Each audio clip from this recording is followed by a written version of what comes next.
Hotep, everybody. Hey, this is Michael Imhotep, founder of the African History Network, host of the African History Network show. It is Tuesday, March 21st, 2023, and we are live. I'm a talk show host, researcher, lecture writer, and historian.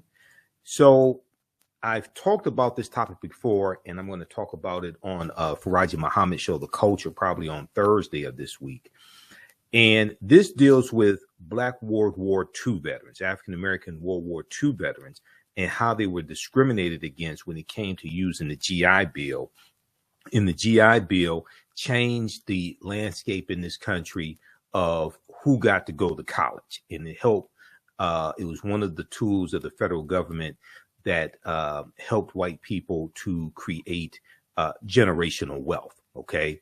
So you've heard me talk about this before on the African History Network show.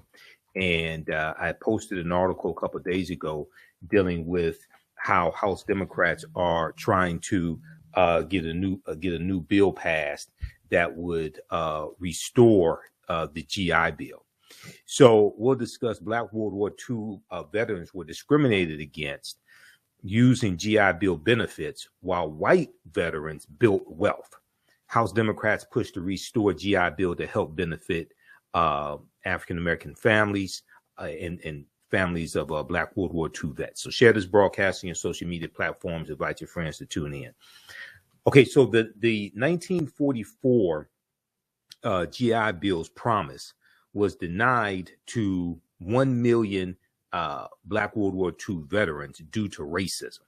The GI Bill Restoration Act to resolve GI Bill racial inequities, introduced by Representatives James Clyburn of South Carolina and Representative Seth Moulton, Democrat of Massachusetts, would help benefit the families of Black World War II veterans and highlight the story of World War II veteran Sergeant Isaac Woodard, who I've talked about here on the show before.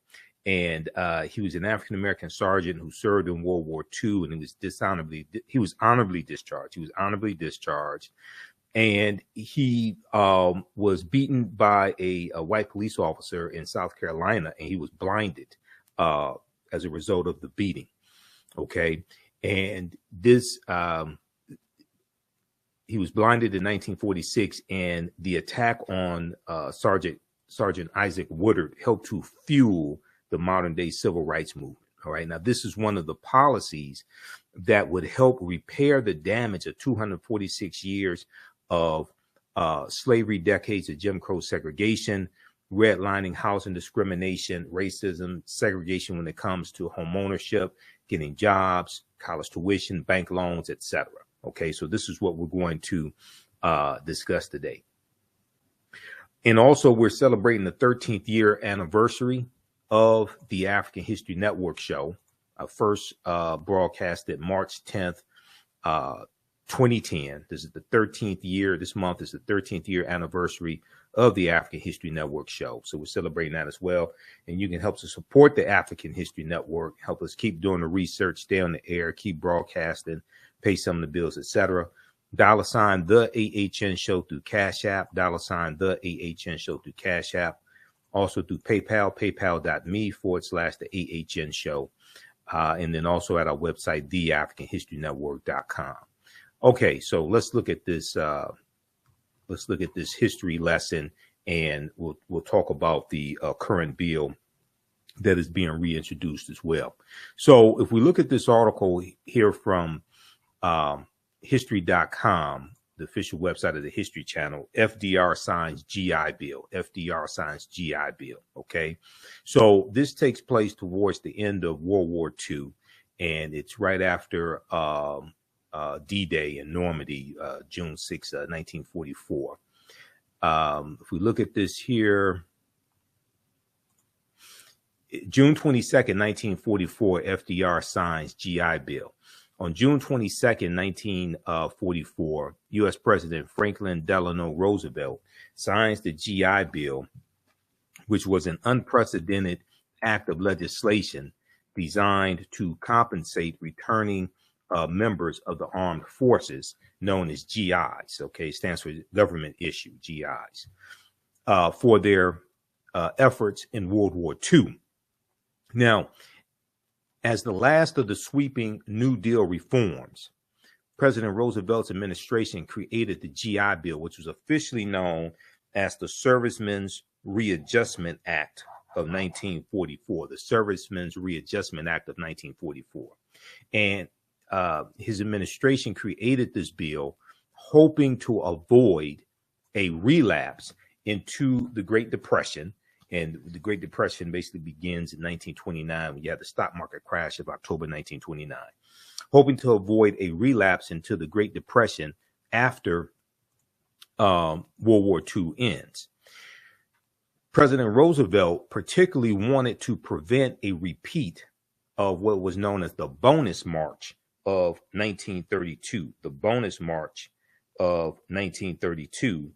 And this was a march when you had 20,000 unemployed veterans and their families who went to Washington, D.C. to protest. Okay, this was known as the Bonus March of 1932. So he wanted to avoid something like that happening again, and the embarrassment of something like that happening as well while World War II was taking place.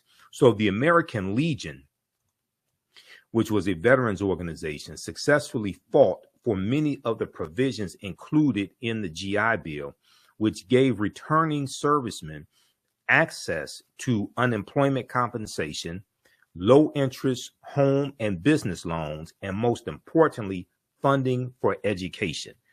Unemployment compensation, low interest loans to buy homes and to start businesses, and also money to go to school, okay, college or trade schools. Now, by giving veterans money for tuition, living expenses, books, supplies, and equipment, the GI Bill effectively transformed higher education in America. And this changes, the GI Bill changes largely who gets to go to college, all right? And it helps create a lot of wealth and generational wealth for a lot of white families. Now, before World War II, okay, and the U.S. gets involved in World War II in 1941, December 1941, because of the attack on Pearl Harbor. Now, World War II actually begins September 1939 when Adolf Hitler invades Poland. Incidentally, Ukraine is bordered by Poland and Russia. So Russia invading Ukraine is in the region where World War II started. So before the war, college had been an option for only 10 to 15% of young Americans, and university campuses had become known as a haven for the most privileged classes, Okay. Now, by 1947, vets made up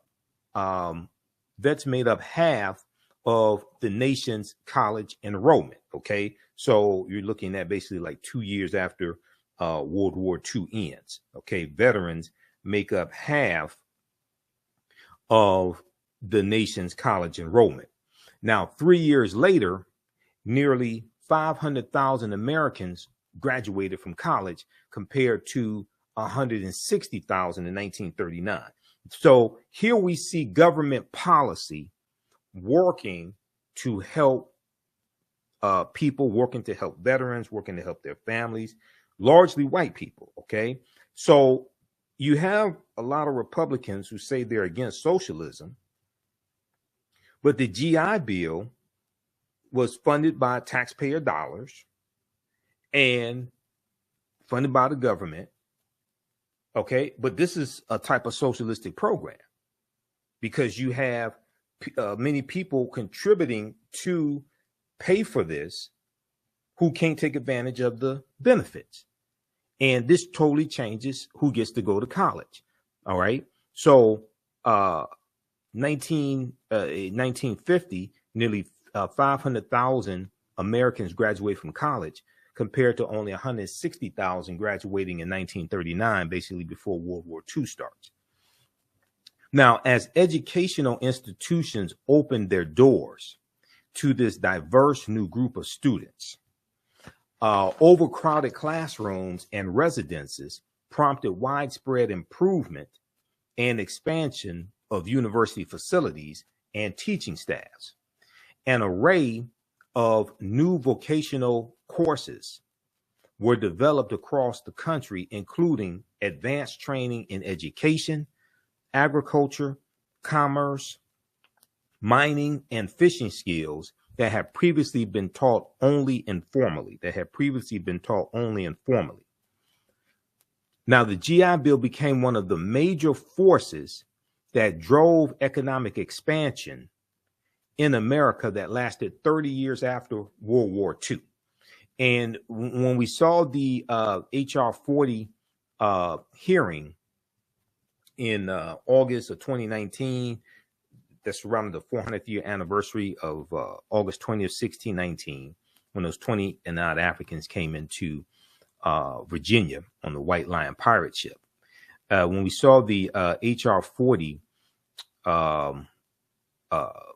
hearing in the House of Representatives, a subcommittee in the House of Representatives, Dr. Julian Malveaux, who we've had here on the African History Network show before, Dr. Julian Malveaux talked about the GI Bill and how the GI Bill created untold, how the GI Bill changed who got to go to college and how it created wealth for thousands of white families, and how African Americans were drastically discriminated against when it came to being able to use those benefits that we earned and that our taxpayer dollars were paying for. All right, let's continue here. Okay, so only 20% of the money set aside for unemployment compensation under the bill was given out. Okay, only 20% of the money set aside for unemployment compensation for the bill was given out, as most veterans found jobs or pursued higher education. Low interest home loans enabled millions of American families to move out of urban centers and buy or build homes outside the city, changing the face of the suburbs. So you have the baby boomer generation that basically, 1945, 1946, basically started in 1946. World War II ends. The GIs come back home. They're starting families. They need to buy houses. Okay. And then you have the suburbs being formed. They're going to be allowed to put down 3% down on low interest loans to get to buy houses in the newly formed suburbs. And then you're also going to have the expressway system that's going to be built. And that comes from the U.S. Interstate Highway Acts of 1952 and 1956. And they're going to drive 41,000 miles of interstate highways all across the country. And that's going to run through about 1,600 African-American communities. Okay, and wipe out a lot of our homes, wipe out a lot of our businesses. We see that in the Fillmore district in San Francisco.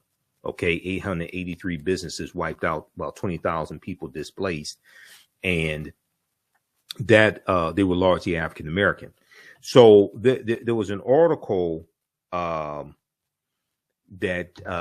from InTheseTimes.com. Let me see if I can pull this up. InTheseTimes.com that dealt with Detroit's downfall, and it talked about the myth of black misleadership. Detroit's downfall, the myth of black misleadership. That's what the article was originally called. They changed the title of it to half a century after Detroit uprising, city still stranded by capitalism and federal government.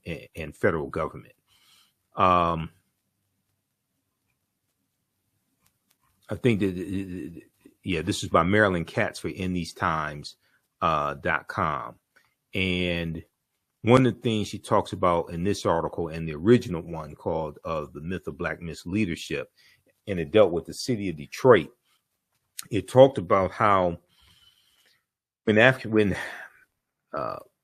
Coleman Alexander Young became mayor of Detroit in January 1974, and African-American mayors started taking over these other inner cities. The cities were on life support that were given to us and had a declining tax base. They were suffering from white flight, things of this nature.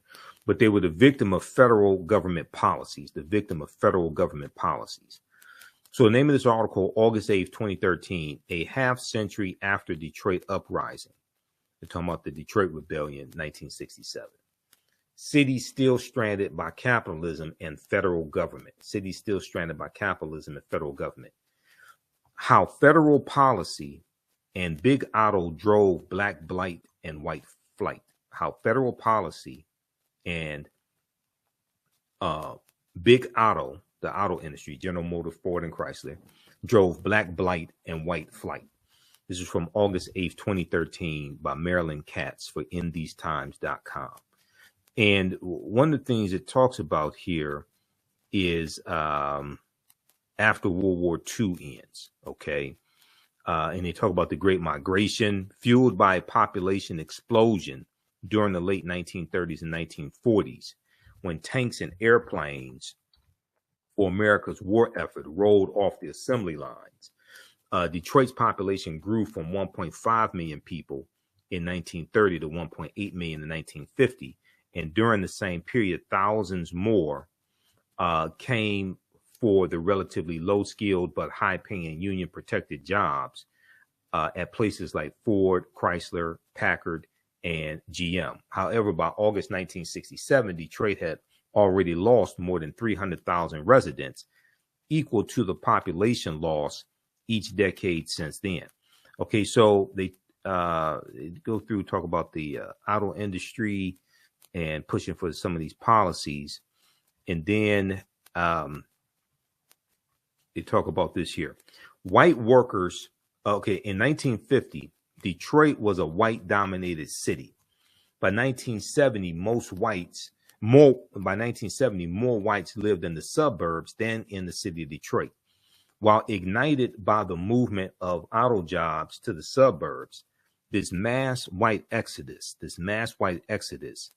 was fueled by the federal government and its policies. This mass white exodus was fueled by the federal government and its policies. In 1949, Congress passed the Federal Housing Act. 1949, Congress passed the Federal Housing Act. For the first time, home ownership required only 3% down for an attractive low interest rate mortgage. The Federal Housing Act guidelines favored mortgages in the new suburban developments that were popping up to meet post-war demand and actively discouraged their use in older inner city neighborhoods. Armed with the new Federal Housing Act product and Veteran Affairs loans, white workers moved with the companies to the suburbs, trading in their houses in what became a racially mixed city in the inner city for a suburban tract home in then virtually all white suburbs. Rather than congregate with others on the way to work in a streetcar, they drove past sprawling suburbs on the new highways,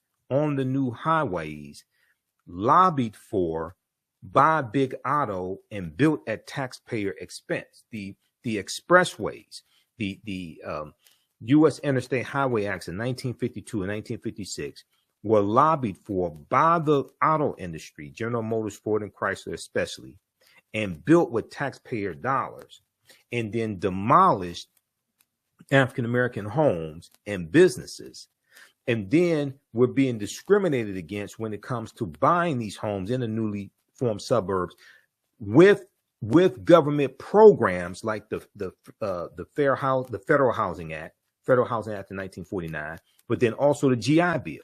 Okay, so we're being discriminated against from using government programs to buy homes in the suburbs, and then the expressways paid for by taxpayer dollars are demolishing our businesses and homes in the inner city. Okay, let's continue. So let's go back to this article here from history.com. FDR signs the GI Bill. And these are some of the things that we talk about in the 12-week online class that I teach on Sundays. Black resistance movements from the Haitian Revolution, U.S. Civil War, Civil Rights Movement, and Black Power Movement, 1800 to 1968. Okay, so our next class is Sunday, March 26, 2 p.m. Eastern Standard Time.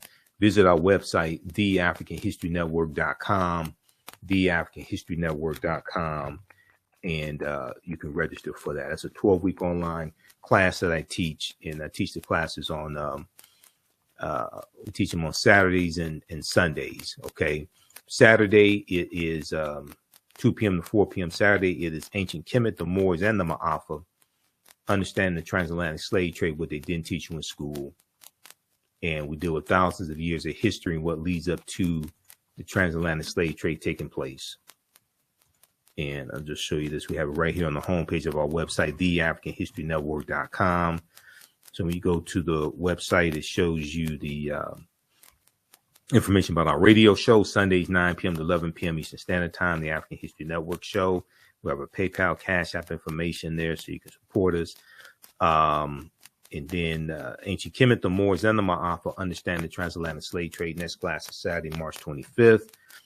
Click right here to register. We do the sessions live. All the sessions are archived and recorded. You can go back and watch it anytime. And even after the course is over with, you have full access to the course. We have a bundle pack of classes, so you can register for both classes for only $120. It's a $300 value. And this is the class I teach on Sundays. Black resistance movements, Haitian Revolution, Civil War, Civil Rights Movement, Black Power Movement. Okay, so you can register for those. And we get deep into the history. These are 12-week online courses. I do a PowerPoint presentation. We have book references, articles, video clips. So most people have never seen history taught like this before. We have tons of documentation for it as well. And you can use this information with your children also. I would say the content is PG-13. So you can use the information with your children also. Okay. So that's at our website, TheAfricanHistoryNetwork.com. And as soon as you register, you can start watching the content. And then you can join us live in the class on Saturday and Sunday. Okay, let's continue here.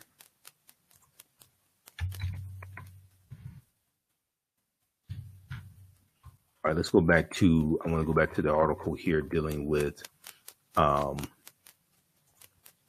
GI Bill.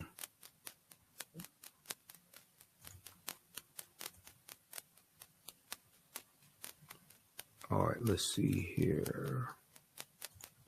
Okay, so low interest home loans enabled millions of American families to move out of urban centers and buy or build homes outside the city, changing the face of the suburbs. Now, over 50 years, the impact of the GI Bill was enormous, with 20 million veterans and dependents using the education benefits and 14 million homes guaranteed. Okay. 20 million veterans and their dependents, okay, their children, using the education benefits from the GI Bill, and 14 million home loans guaranteed because of the GI Bill, for a total federal investment of $67 billion.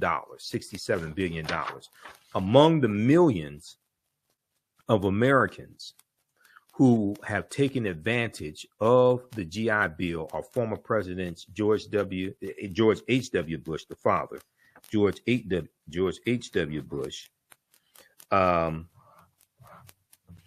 Gerald Ford, former Vice President Al Gore, and entertainers Johnny Cash, Ed McMahon, Paul Newman, and Clint Eastwood. So check out this article from history.com, official website of the History Channel.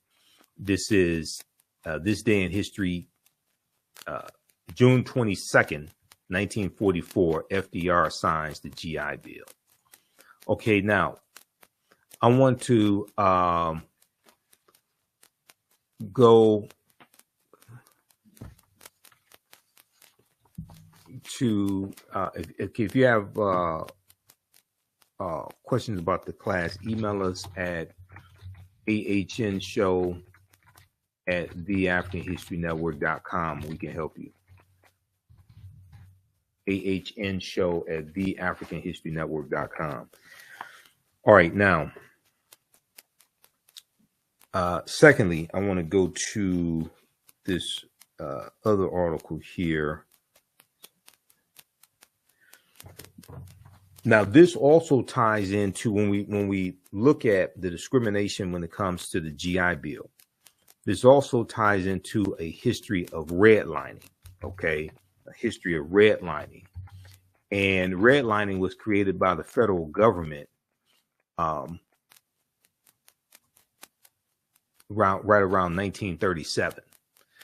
There's a good piece from blackpast.org that deals with this.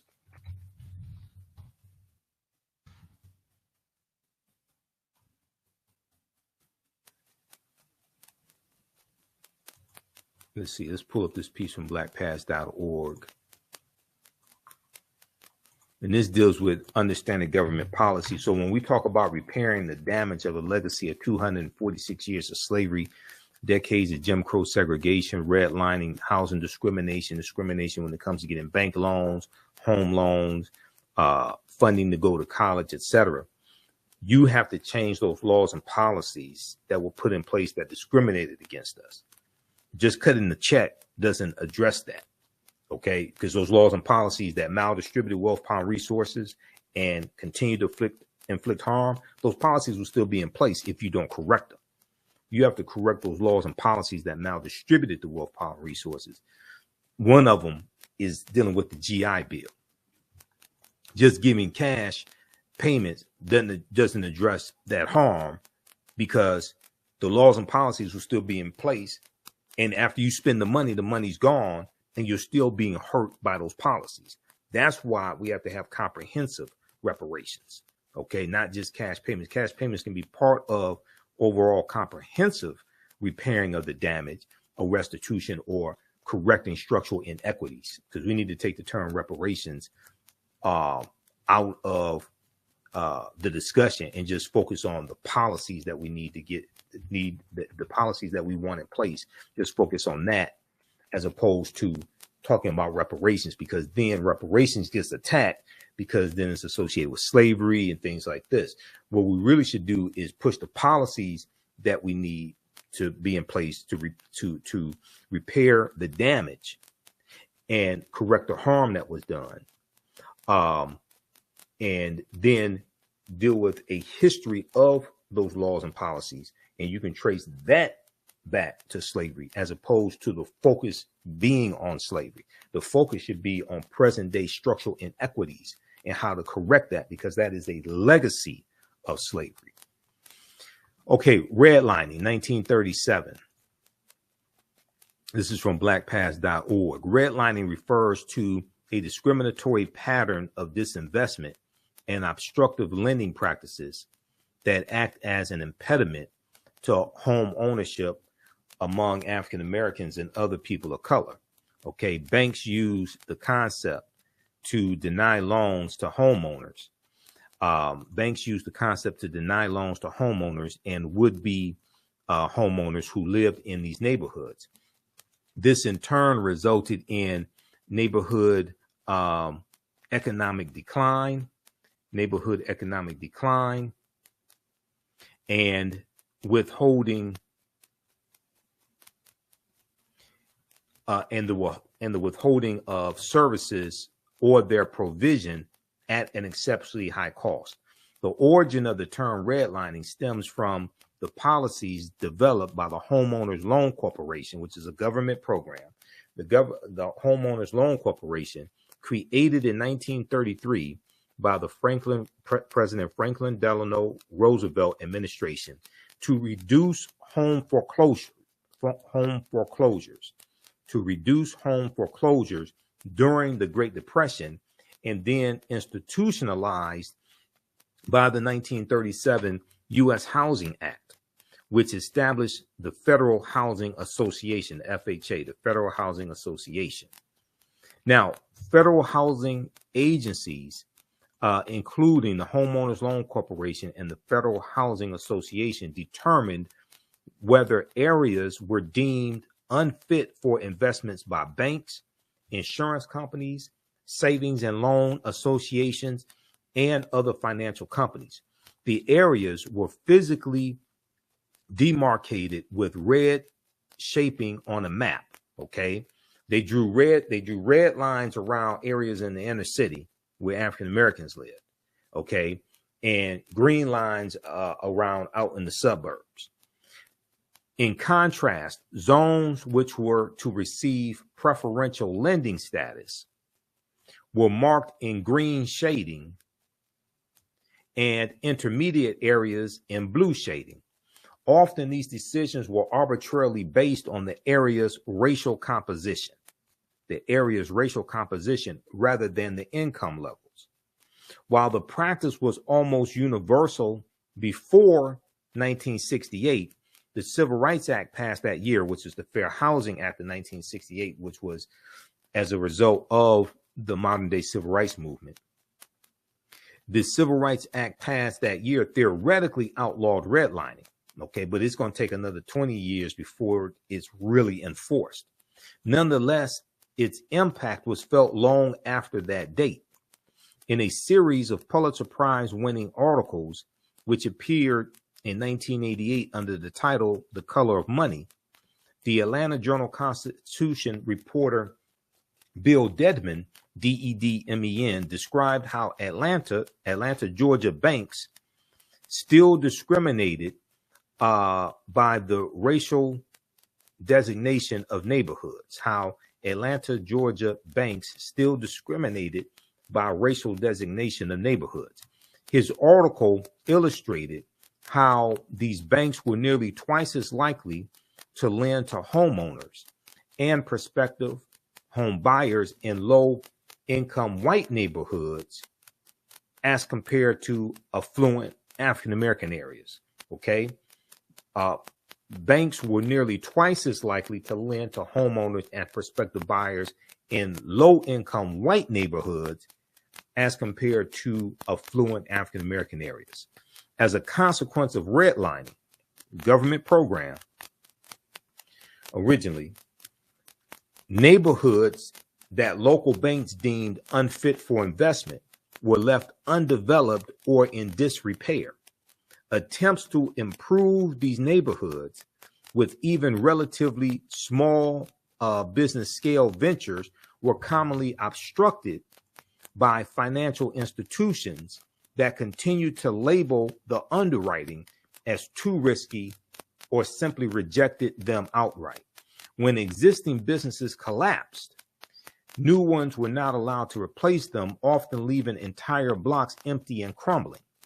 Consequently, African Americans in those neighborhoods were frequently limited in their access to banking, healthcare, retail merchandise, and even groceries.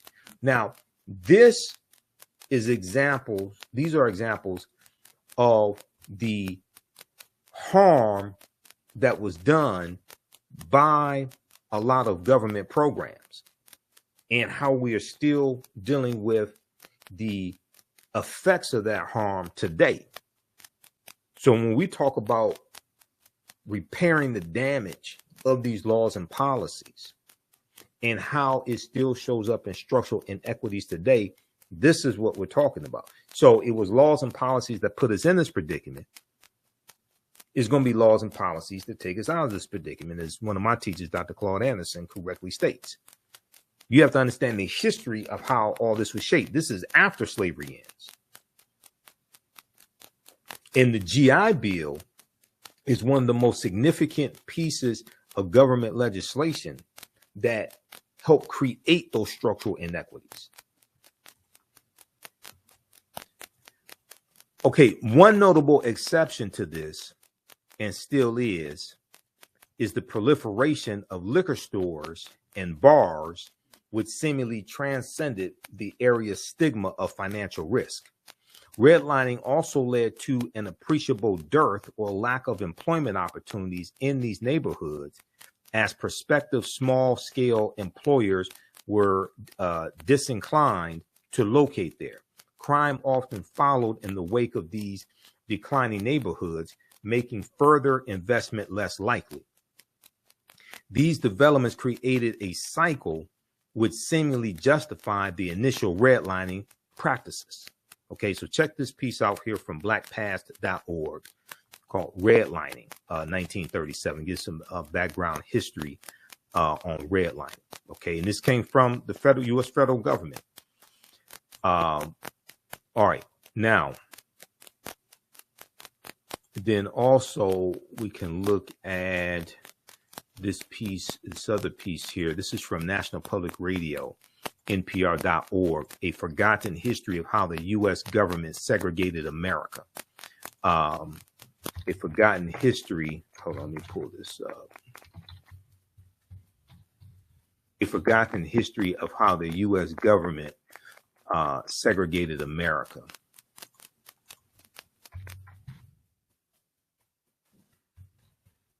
This is why understanding history, law, politics, and economics is so important. And politics is the legal distribution of scarce wealth, power, and resources, and the writing of laws, statutes, ordinances, amendments, and treaties, their adoption, interpretation, and enforcement. Okay. Politics is the legal distribution of scarce wealth, power, and resources, and the writing of laws, statutes, ordinances, amendments, and treaties, their adoption, interpretation, and enforcement. You know, politics influences every aspect of our life. In 1933, faced with a housing shortage, the U.S. federal government began a program explicitly designed to increase and segregate America's housing stock. Author Richard Rothstein says the housing programs begun under the New Deal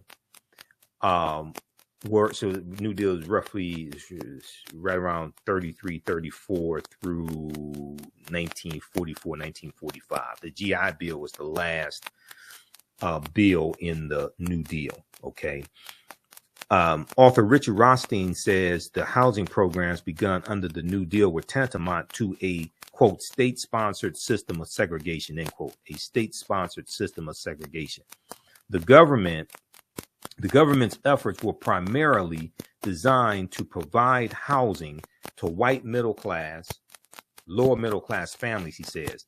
African Americans and other people of color were left out of the new suburban communities and pushed instead into urban housing projects. Rothstein's new book, The Color of Law, examines the local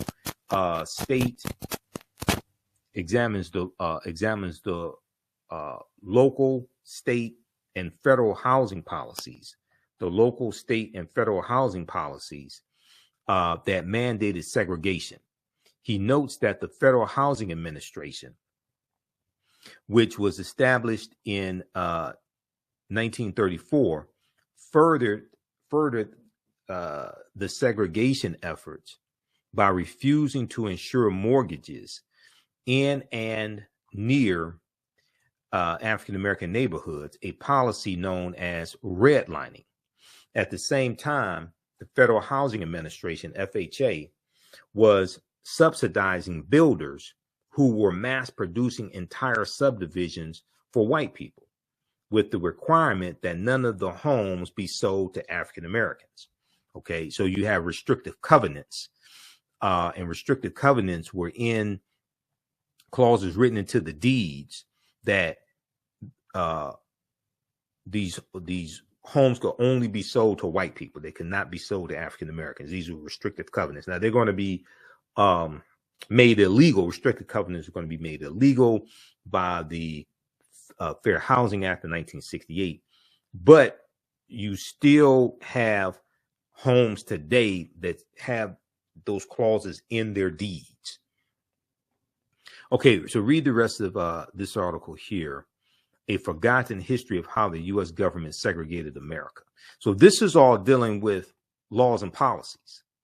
Okay, so this is why you have to understand history, politics, law, and economics when we talk about repairing the damage from these laws and policies. All right, how's everybody doing? Give us a thumbs up, give us a heart, give us a like on this broadcast. If you like this type of information, also you can support the African History Network. $ TheAHNShow through Cash App, $ TheAHNShow through Cash App, also through PayPal, paypal.me/TheAHNShow. So we definitely need your help as well. And we are celebrating the 13th year anniversary of me broadcasting the African History Network show. So I first started March 10th, 2010. So this is our 13th year anniversary month. And we definitely appreciate your support in the past. Definitely need it today as well. This helps us keep doing the research, stay on the air, keep broadcasting, pay some of the bills, etc. And register for the online history classes that I teach on Saturdays and Sundays also. Ancient Kemet, the Moors, and the Ma'afa, understanding the transatlantic slave trade, what they didn't teach you in school, and Black resistance movements from the Haitian Revolution, U.S. Civil War, Civil Rights Movement, and Black Power movement. Visit our website, TheAfricanHistoryNetwork.com, for more information and to register for those courses. As soon as you register, you can start watching archive content. You can join us live in the class on Saturdays and Sundays, 2 p.m. to 4 p.m. Eastern Standard Time. Okay, let's continue. So there was a really good article, another one from history.com, official website of the History Channel.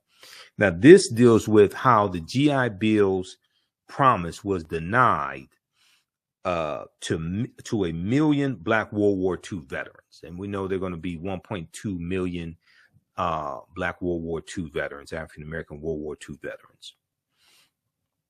Let's look at this article here. Okay. How the GI Bill's promise was denied to a million Black World War II veterans. The sweeping bill promised prosperity to veterans. So why didn't Black Americans benefit? The sweeping bill promised prosperity to veterans. So why didn't Black Americans benefit? This is from April 20th, 2021, originally from June 21st, 2019. Okay, so they talk about an African-American veteran named Eugene Burnett.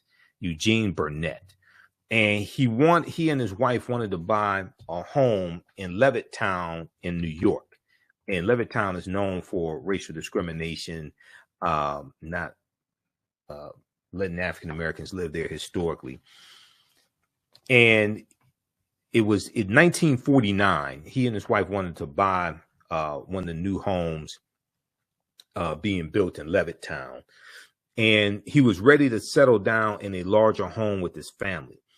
The newly established Long Island suburb seemed like the perfect place to begin their post-World War II life, one that he hoped would be improved with the help of the GI Bill.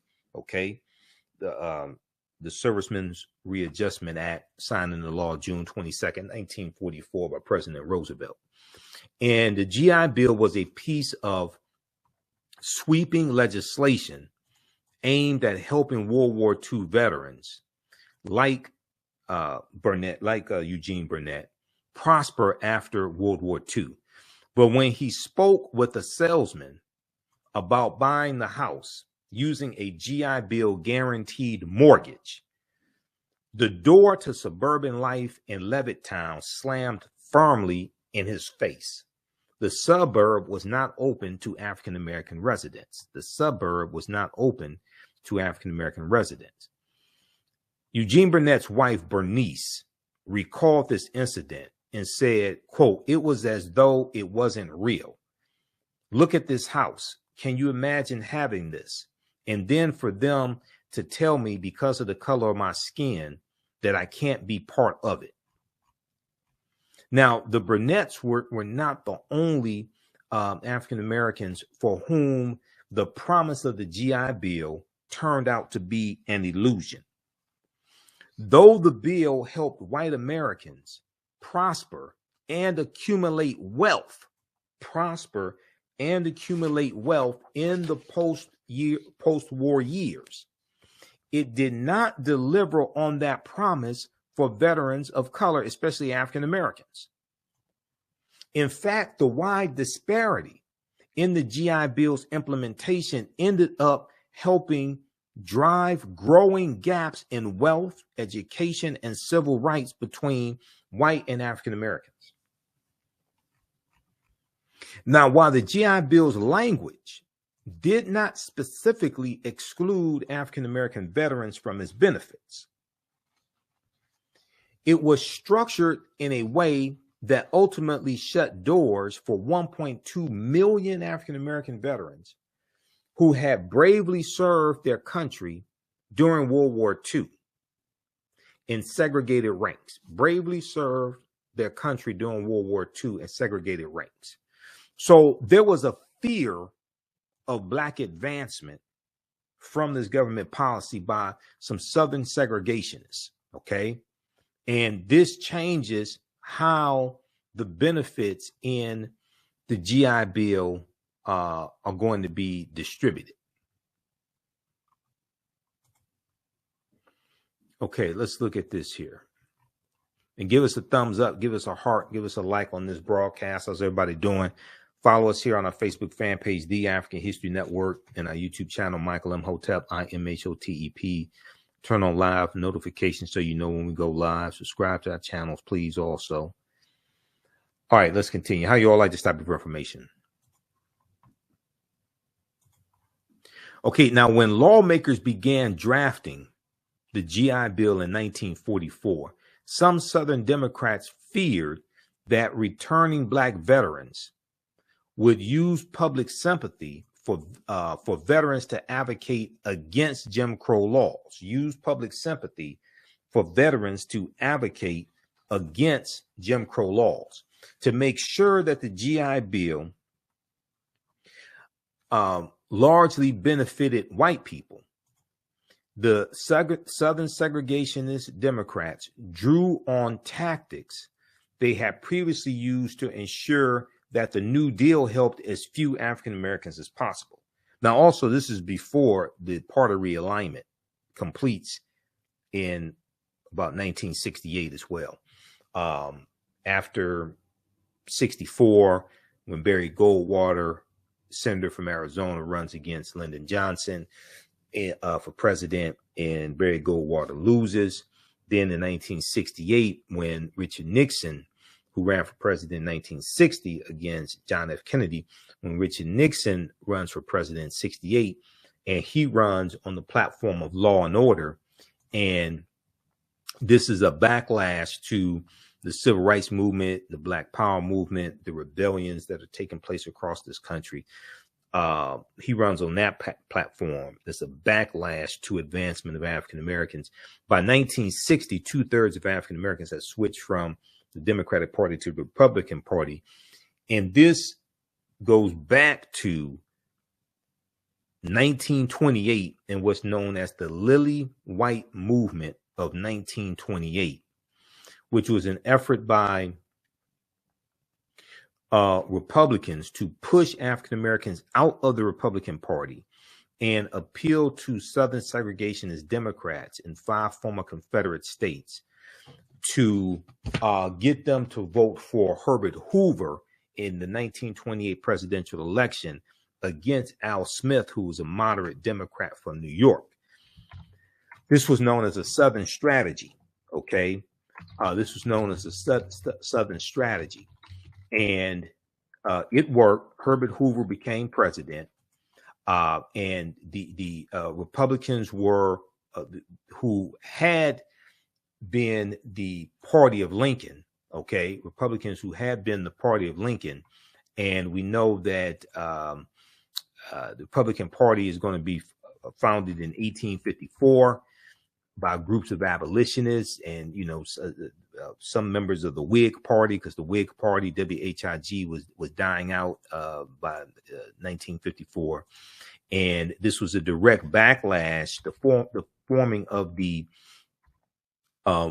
Republican Party was a direct backlash to what's known as the Kansas-Nebraska Act of 1854, where you had the Kansas-Nebraska Act left up to those people living in Kansas and Nebraska, the new states of Kansas and Nebraska, left up to them to determine whether or not they had slavery, as opposed to it being dictated to them by the federal government. So it was a congressional law that allowed for the westward expansion of slavery, which infuriated a lot of abolitionists.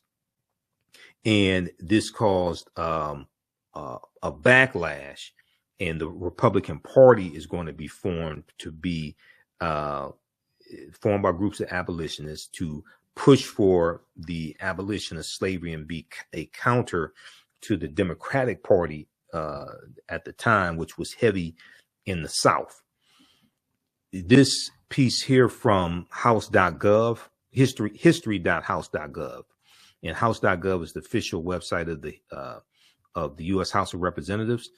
This piece right here on party realignment, this deals with the realignment of the political parties, not just the Democratic Party, but also the Republican Party. And that goes back to the Lily White movement in 1928. And it deals with the rise of the Ku Klux Klan in the 1920s and how Republicans were increasingly ignoring the concerns of African Americans and trying to push us out of the Republican Party. And then over time, we started going over to the Democratic Party because we saw them as being more receptive to our needs. And generally speaking, they were more receptive to our needs, even though we were leery of them. And over time, more of us started going over to the Democratic Party. And this talks about the Lily White movement in 1928 and the effort of the Republicans to get Herbert Hoover elected as president. Okay, so that's what that's where that goes to. It wasn't because of the Civil Rights Act of 1964 and the Voting Rights Act of 1968 or the Voting Rights Act of 1965. That's not why African Americans switched from the Republican Party to the Democratic Party. You got to go back like 40 years before that to the Lily White movement of 1928. Okay, I've done a whole lecture dealing with this history and the party realignment, things of this nature. Okay, so check this out here at history.house.gov. It's called Party Realignment. Party Realignment.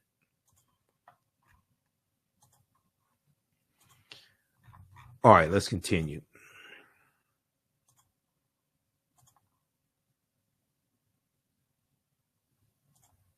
Let's go back to this piece here from the GI Bill.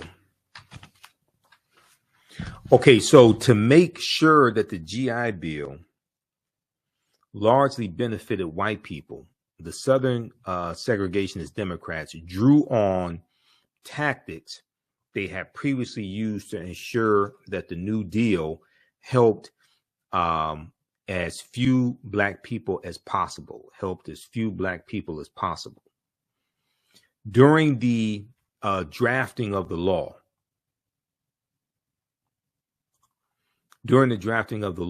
the chair of the House Veterans Committee, Mississippi Congressman John Rankin, who was a virulent racist, Mississippi Congressman John Rankin, he was a Southern segregationist Democrat and a virulent racist.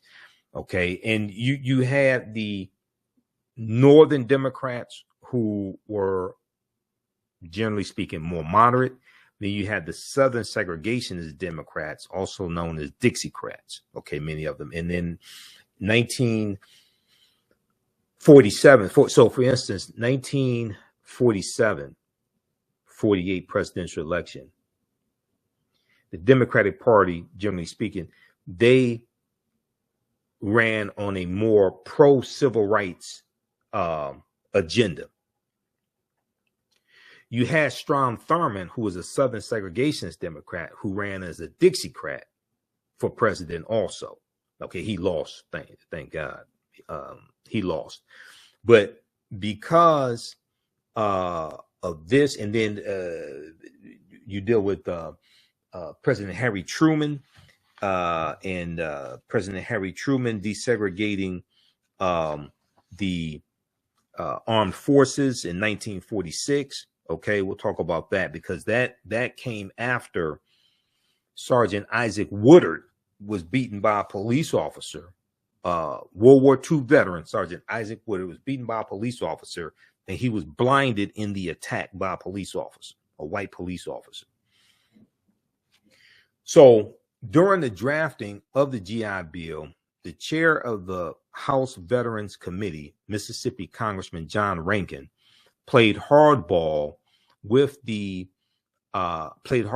and insisted that the program be administered by individual states instead of the federal government. Okay, he insisted that the program be administered by individual states instead of the federal government. Mississippi Congressman John Rankin got his way. Rankin was known for his virulent racism. He defended segregation, opposed interracial marriage, and had even proposed legislation to confine, then deport every person with Japanese heritage during World War II. Okay, so we know that took place about 1942, 1945, 46 or so. Right in that period of time during World War II. Yeah. So, well, basically 1941, December 7, 1941 to June 30 of 1946.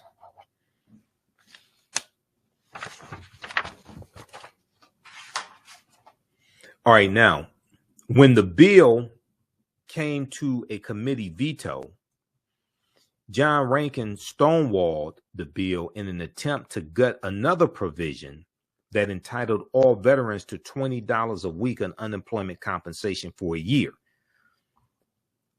White supremacist John Rankin knew this would represent a significant gain for African-American Southerners, so he refused to cast a critical proxy vote in protest. The American Legion ended up tracking down the congressman who had left his proxy vote with John Rankin and flying him to Washington to break the deadlock. President Roosevelt signed the Servicemen's Readjustment Act into law on June 22nd, 1944, only weeks after the D-Day offensive began. It ushered into law sweeping benefits for veterans, including college tuition, low-cost home loans, and unemployment insurance. Now, when we look at the GI Bill's effect on African-American veterans, so from the start, African-American veterans had trouble securing GI Bill benefits. Some could not access benefits because they had not been given an honorable discharge, and a much larger number of African-American veterans were discharged dishonorably than their white counterparts. And a lot of this has to do with racism in the, racism in the military, especially in the Army, in the mistreatment of African-American soldiers.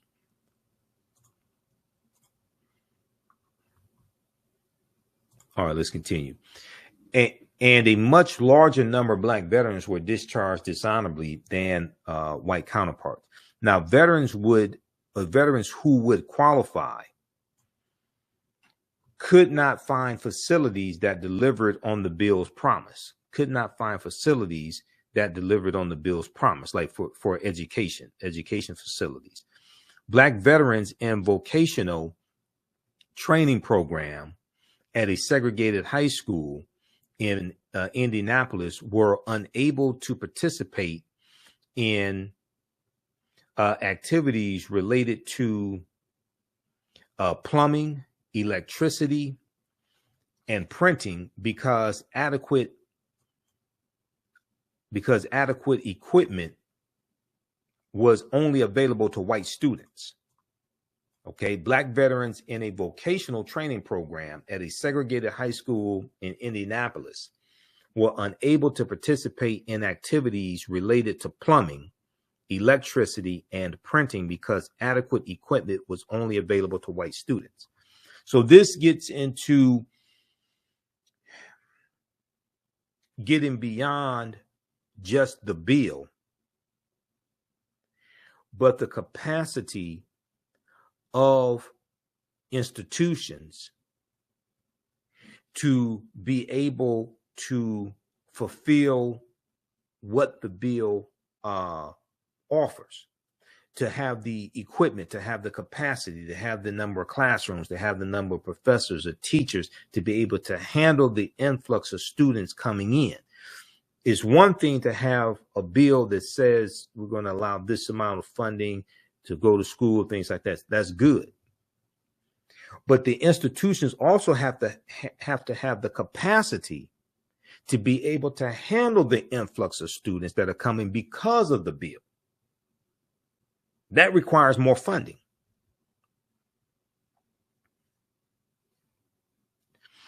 Simple intimidation kept others from enjoying GI Bill benefits. In 1947, for example, a crowd hurled rocks at African-American veterans as they moved into a Chicago housing development, okay? A crowd hurled rocks at Black veterans as they moved into a Chicago housing development. Thousands of Black veterans were attacked in the years following World War II, and some were singled out and lynched. Though John Rankin, Mississippi Congressman, racist John Rankin, though he had lost the battle to exclude African-American men from Veteran Affairs Employment Insurance, which is what he wanted to do, it was doled out inequitably, however. Men who applied for unemployment benefits were kicked out of the program if any other work was available to them, even work that provided less than subsistence wages. Southern postmasters were even accused of refusing to deliver the forms that African-American veterans needed to fill out to receive their unemployment benefits. African-American veterans and civil rights groups protested their treatment, calling for Just a second, close this out. Black veterans and civil rights groups protested their treatment, calling for protections like Black involvement in the veteran affairs and non-discriminatory loans, but the racial disparities in the implementation of the GI Bill had already been set into motion. The racial disparities in the implementation of the GI Bill had already been set into motion. As the years went on, white veterans flowed into newly created suburbs, as I talked about, where they began amassing wealth in skilled positions. But African-American veterans lacked those options. The majority of skilled jobs were given to white workers. The majority of skilled jobs were given to white workers. Now, here's a picture here of Staff Sergeant Herbert Ellison explaining the GI Bill of Rights to African-American members of the Quartermaster Trucking Company. Okay, so this is probably 1944, 1945. Now, a white post-war housing boom and redlining in black neighborhoods. Okay, so this gets into what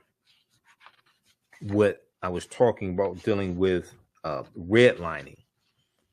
The post-war housing boom almost entirely excluded African Americans, most of whom remained in cities that received less and less investment from businesses and banks. Though the GI Bill guaranteed low-interest mortgages and other loans, they were not administered by the VA itself. Thus, the Veteran Affairs Office could co-sign, but not actually guarantee the loans. This gave white-run financial institutions free rein to refuse mortgages and loans to African Americans. So when we look at redlining, once again, redlining was a decades-old practice marking maps by race to characterize the risk of lending money and providing insurance. It made purchasing a home even more difficult for African American veterans. Lenders froze out poor neighborhoods, ensuring that loan assistance and insurance would be denied. Okay, lenders froze out poor neighborhoods, ensuring that loan assistance and insurance would be denied. And new white suburbs often came with overly racist covenants that denied entry to black people. So these are the restrictive covenants, where it's stated in the deed that the home could only be sold to someone white, or it could not be sold to African Americans, cannot be sold to Negroes or non-white people, etc.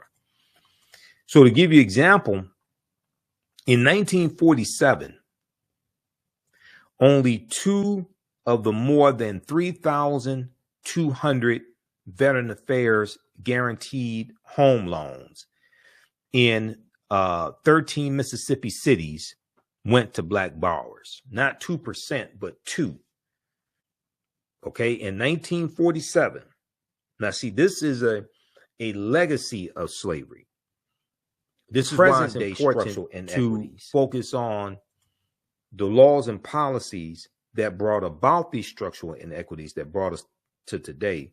And then you can trace that history back to slavery, but focus on correcting present day structural inequities, especially in this climate where you're dealing with anti-critical race theory laws being passed, you're dealing with the attack on the teaching of African American history, and the fact that the majority of the people that have to vote on these bills, especially at the federal level, are white. And in the Senate, you need 60 votes in the Senate. So even with 51 Democrats, you still need 9 Republicans to vote for any of these bills, unless they qualify for the budget reconciliation process, which requires then a simple majority, which is just 51.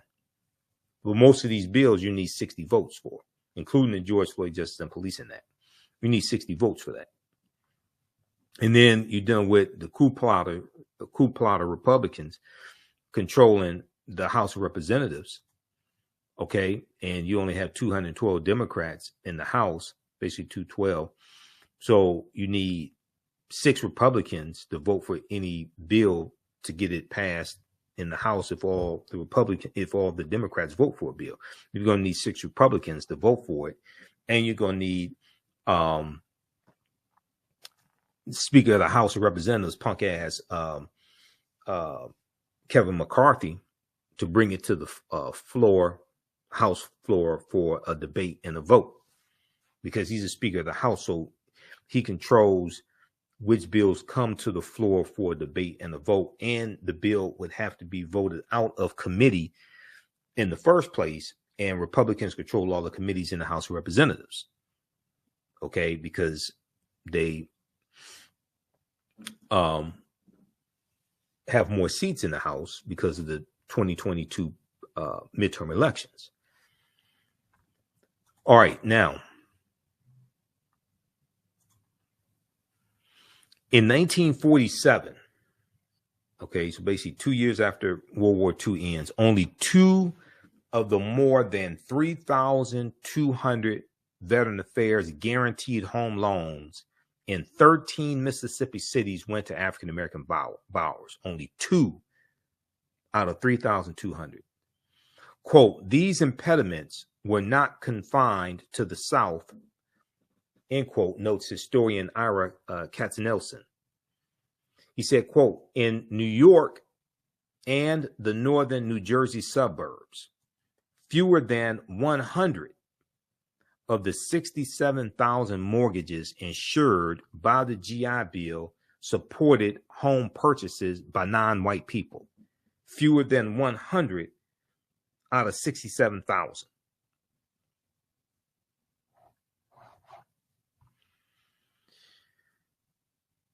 So there was a failure to receive GI Bill education benefits also, not just getting loans to buy homes or loans to start businesses, but also education benefits. Now, African American veterans, in search of the education they had been guaranteed, fared no better. Many Black men returned home from the war, didn't even try to take advantage of the bill's education benefits. They could not afford to spend time in school instead of working. But those who did were at a considerable disadvantage compared to their white counterparts. Those who did were at a considerable disadvantage compared to their white counterparts. Public education provided poor preparation for African American students, and many of them lacked much educational attainment at all due to poverty and social pressures. As veteran applications flooded universities, African American students often found themselves left out. Northern universities dragged their feet when it came to admitting Black students, and Southern colleges barred African American students entirely. And the Veteran Affairs Office itself encouraged African American veterans to apply for vocational training instead of university admission, and arbitrarily denied educational benefits to some students.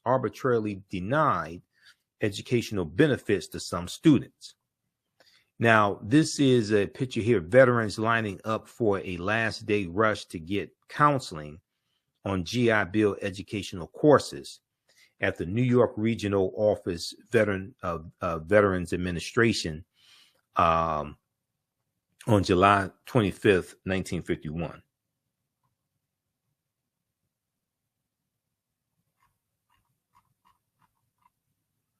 Now, those students who did try to attend college found doors closed at every turn.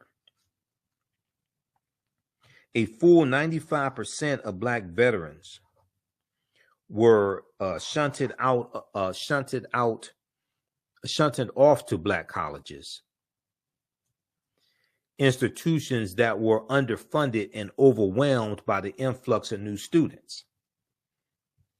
Most were unaccredited, and with a mass influx in applicants, they had to turn away tens of thousands of veterans because they didn't have the capacity.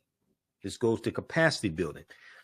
A lot of the HBCUs back at this time did not have the capacity to handle the huge influx of the increase of African American students coming in, and who were being discriminated against because they couldn't go to a lot of white institutions in the South.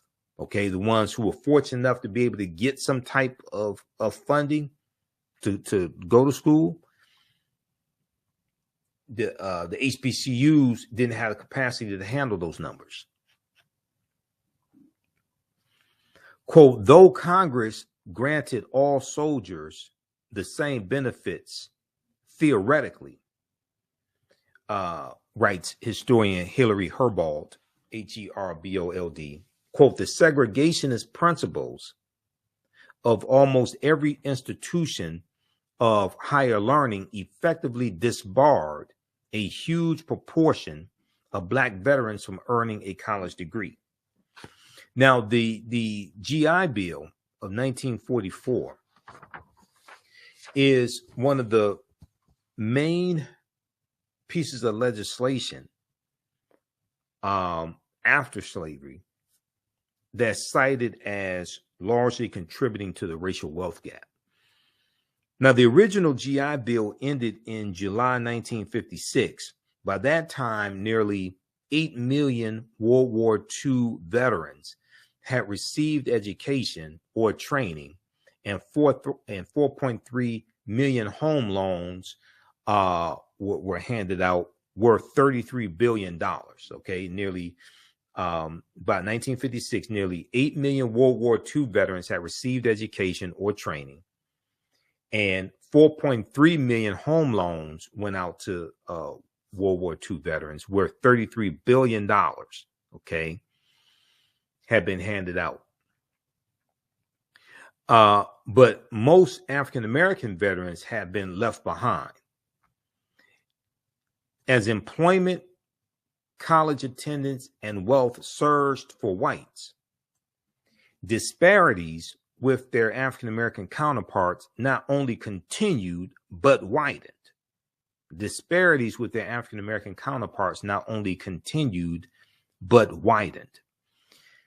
There was historian Ira Katz-Nelson says there was no greater instrument for widening an already huge racial gap in post-war America than the GI Bill. Now, today, a stark wealth gap between African-American and white Americans persists. The median income for white households in 2019, this is median income, not net worth. Median income for white households in 2019, $76,057, according to the U.S. Census, and for African-American households, $46,073. Okay. Now, when you look at net worth, median household net worth, is like for 2019, it was like 17,000 for African-American households and about 170,000 for white households. That's median net worth, not average net worth. Median is a statistical measure where 50% of the population is below that point and 50% is above that point.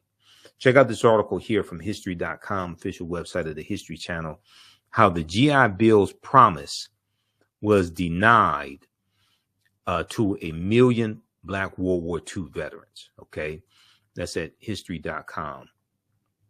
Okay, so when we look at, and you have a bill that's being reintroduced by Representative James Clyburn and Representative Seth Moulton to address this issue, okay, and help the families or family members of World War II veterans, okay, and try to help repair some of this damage. There's an article from thegrio.com, and I mentioned it briefly on the African History Network show this past Sunday. We'll probably talk about it on Faraji Muhammad's show, The Culture, this week, probably on Thursday. I should be on Thursday. They had technical difficulties. Was going to be today, but he was having technical difficulties, so I wasn't on the show today. They didn't broadcast at all today. Let's look at this here. How's everybody doing? How you all like this type of information? We have Vanessa, we have Tony watching, LaShonda. Give us a thumbs up, give us a heart, give us a like on this broadcast. Also, we're celebrating the 13th year anniversary of the African History Network show, of me broadcasting the African History Network show. First started March 10th, 2010. And you can support us in our work as well as we continue to educate, empower, and inspire people of African descent throughout the diaspora and around the world, because right now it's correct wrong behavior. You can support us at $ TheAHNShow through Cash App and through PayPal, paypal.me/TheAHNShow, or visit our website, TheAfricanHistoryNetwork.com, TheAfricanHistoryNetwork.com, because we have the information on the homepage of our website. We have the links there.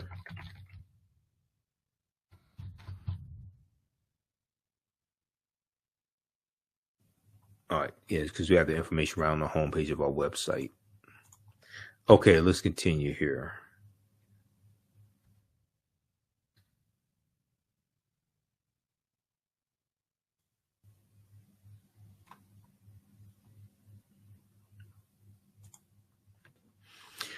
All right, now, if we look at this piece here from thegrio.com,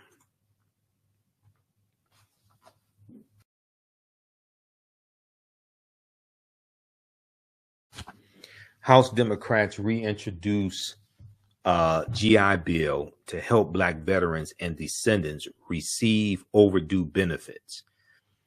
This is from March 3rd, 2023 by my girl Ashley Banks. Because Ashley, I follow Ashley on was it Instagram, and connected with Ashley through Roland Martin show, because I'm on Roland Martin show on Friday, so that's how I connected with Ashley Banks a couple years ago. All right, now let's look at this here. So the GI Bill Restoration Act is probably the only shot we have of some kind of race-specific reparations in this country, said Richard Brookshire, co-founder and CEO of the Black Veterans Project. Okay, co-founder and CEO of the Black Veterans Project. And they have an interview with Richard here. There's a clip of him. So they have the interview here in this article, so you can check that out as well. Black World War II veterans and their descendants have yet to receive the overdue GI Bill benefits. However, some House Democrats hope to change that. On February 28th, House Representative members James Clyburn, Democrat of South Carolina, and Seth Moulton, Democrat of Massachusetts, reintroduced the Sergeant Isaac Woodard Jr. and Sergeant Joseph H. Maddox's GI Bill Restoration Act in an effort to seek justice for veterans and their descendants who are owed numerous benefits. Veterans and their descendants who are owed numerous benefits. Okay, now here's a picture of the Harlem Hellfighters during World War I. The 369th Infantry Regiment, also known as the Harlem Hellfighters. Now, Richard Brookshire, co-founder and CEO of the Black Veterans Project, told thegrio.com that the GI Bill might have to overcome some challenges before being signed into law. He said, I honestly feel like the GI Bill Restoration Act is fantastic, but I also know the political feasibility of that is very slim. I also know the political feasibility of that is very slim. In most respects, because of the cost, and then because there seems to be some level of disagreement about whether or not passing a piece of targeted racial policy like that would withstand judicial review. End quote. Yeah, because race-based policies at the federal level are illegal based upon Title VI of the 1964 Civil Rights Act, Section 601, which is non-discrimination of federally assisted programs. Okay, so this is why they would they have to be careful. This is why they made a change in this reiteration of the GI Restoration Act. I'll come to that in just a minute. You can read the Civil Rights Act of 1964 at archives.gov.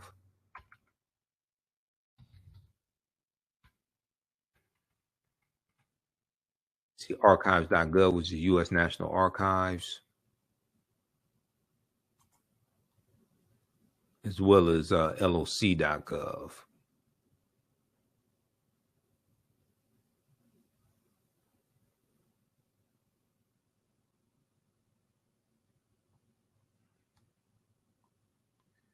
Let me see, where is that? Okay, that's Civil Rights Act of 1964. And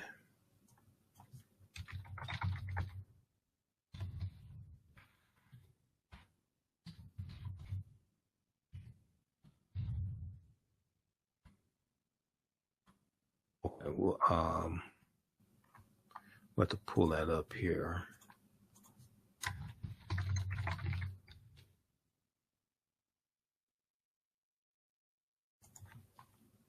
The second word, U.S. Department of Labor. Yeah, U.S. National Archives. This should be it right here.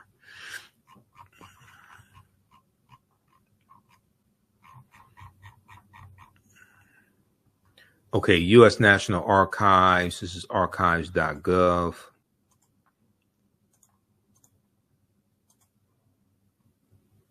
Civil Rights Act 1964. Okay. U.S. National Archives, and we want to go to Title VI.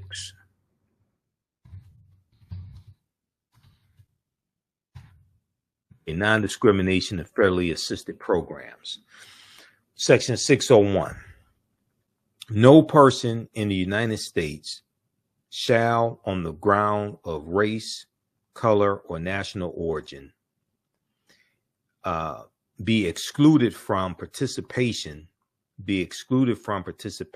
in, be denied the benefits of, or be subjected to discrimination under any program or activity receiving federal financial assistance. Okay, so this is why race-based policies at the federal level are illegal. And that was put into the 1964 Civil Rights Act because we were being discriminated against when it came to, a lot of federal policies.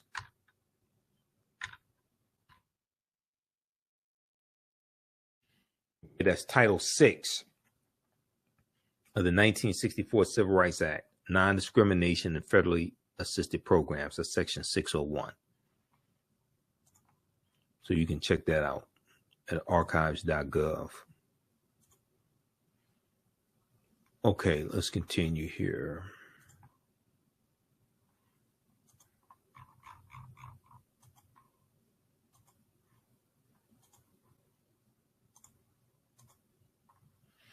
All right, so they talk about President Roosevelt signing the GI Bill in 1944, and the GI Bill was signed into law to assist veterans and their family members, qualifying veterans and their family members with paying for higher education, training programs, and other benefits, according to the U.S. Department of Veteran Affairs website.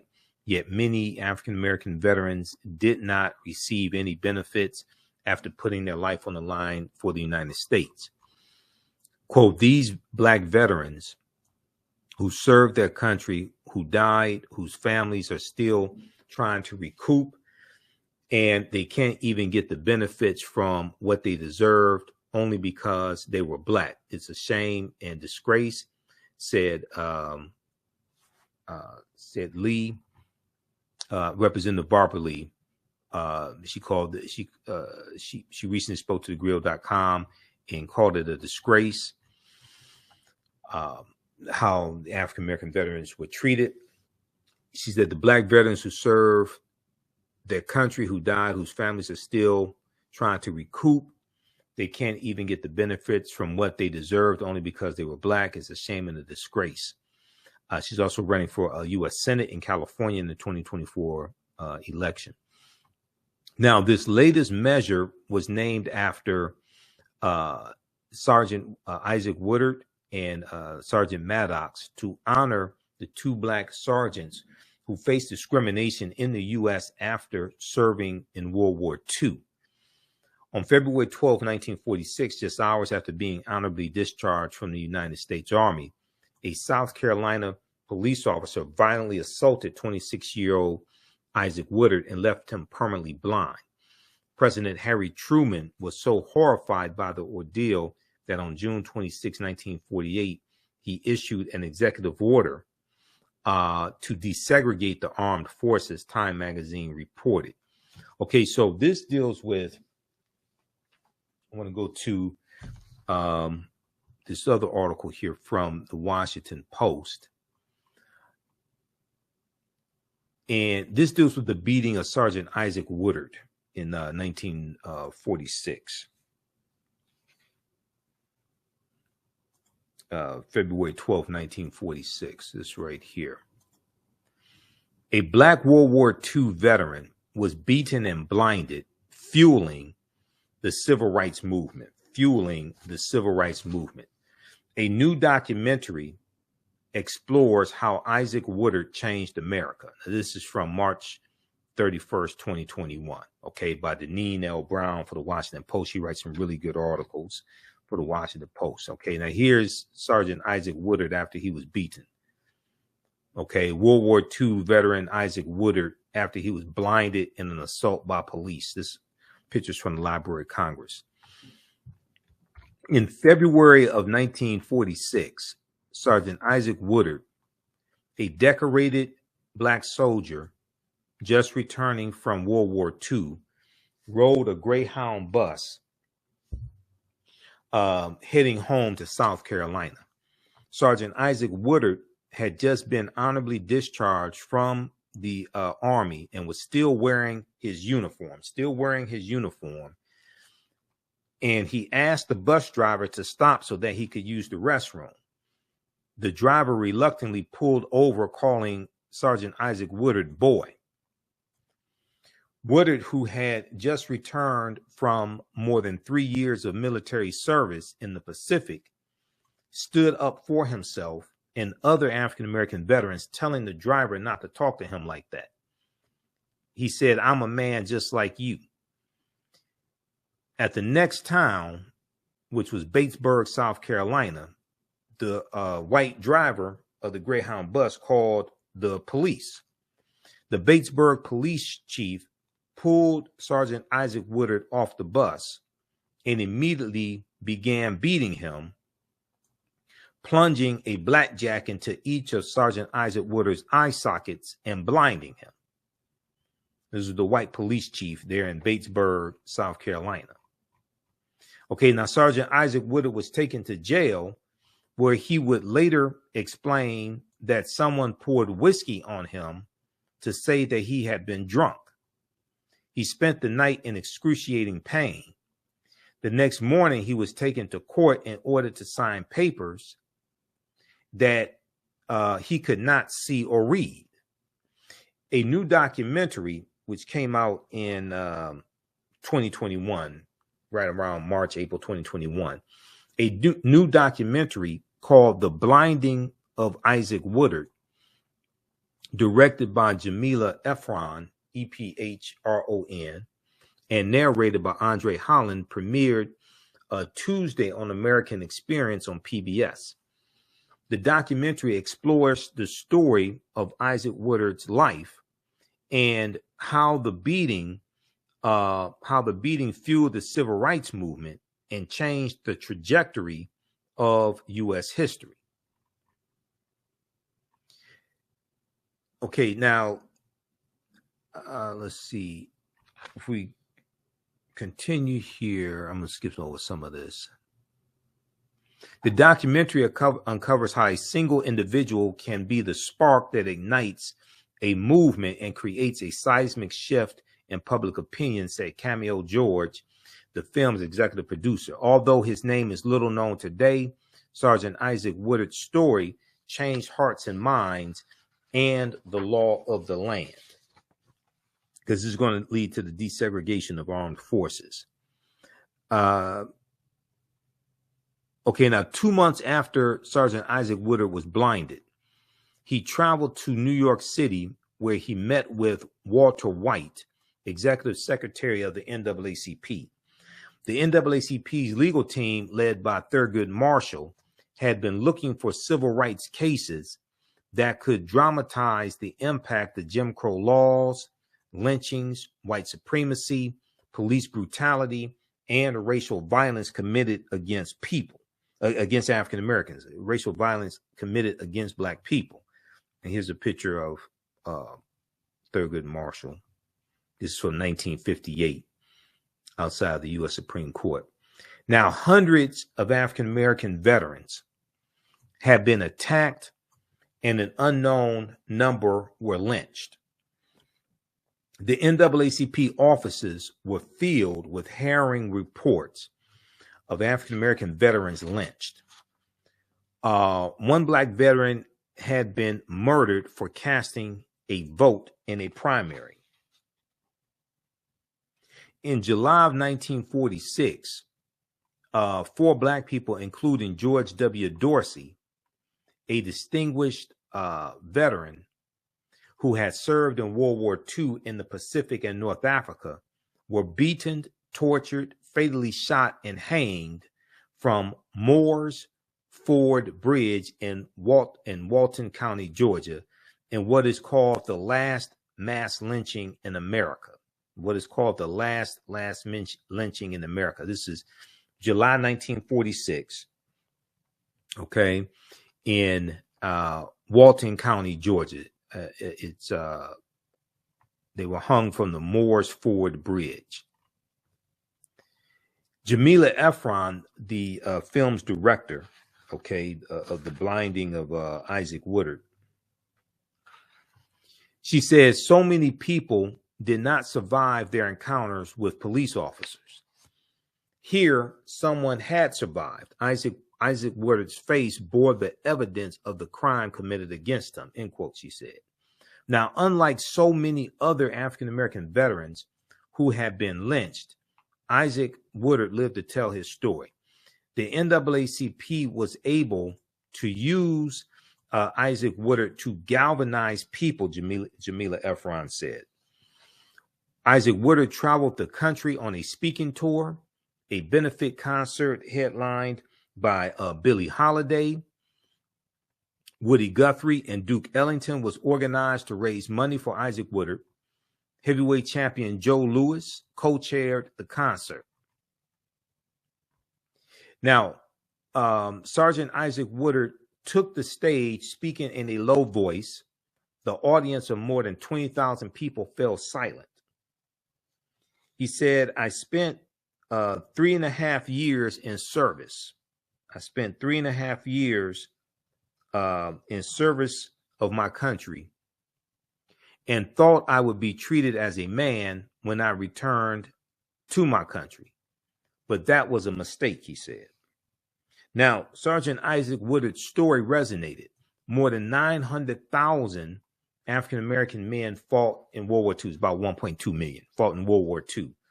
Most of them returned home to the South carrying themselves with dignity of having fought for their country, hoping they would be treated with respect. Instead, many were attacked simply for wearing their uniforms.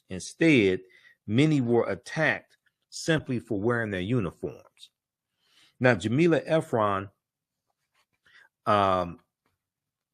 said, quote, it coalesced with a moment when yet again Black men had gone off to fight for human rights to come home and have those rights denied to them.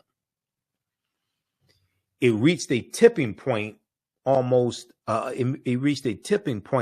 Black veterans and Black communities that enough was enough. Now, the NAACP asked actor Orson Welles to use his weekly radio show to highlight the brutal attack on Isaac Woodard. Week after week, Orson Welles pounded at the question, who was the officer who beat and blinded Woodard? Orson Welles asked for help in identifying the town where Isaac Woodard was beaten and the name of the officer. Quote unquote, Officer X, Orson Welles announced, I'm talking to you. You are going to be uncovered. Now, within days, the NAACP received a letter from an African-American soldier who wrote that he was on the bus when Sergeant Isaac Woodard was pulled off. The letter writer identified the town where the beating occurred as Batesburg, South Carolina. Orson Welles announced, Officer X, we know your name now. Officer X, we know your name now. Now, here's Isaac Woodard applying for maximum disability benefits, and his mother stands to his right.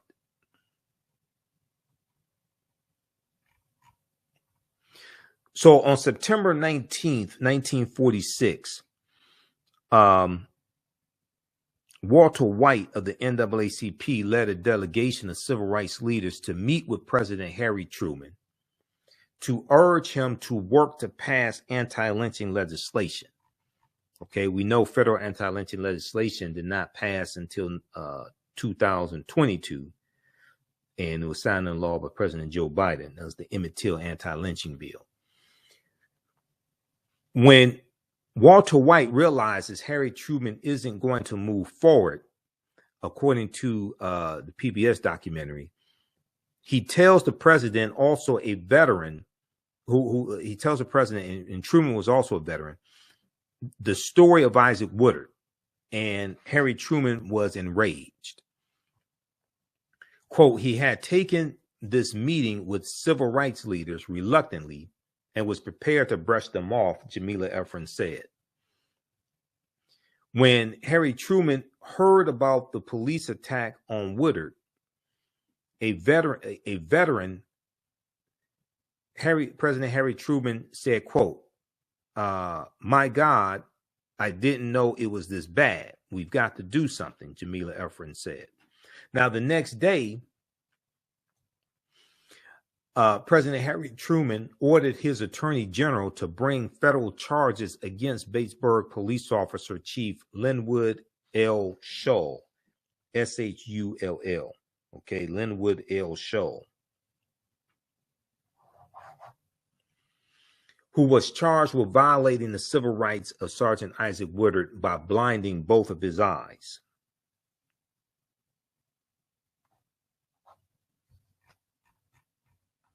Now, a month later, on November 5th, 1946,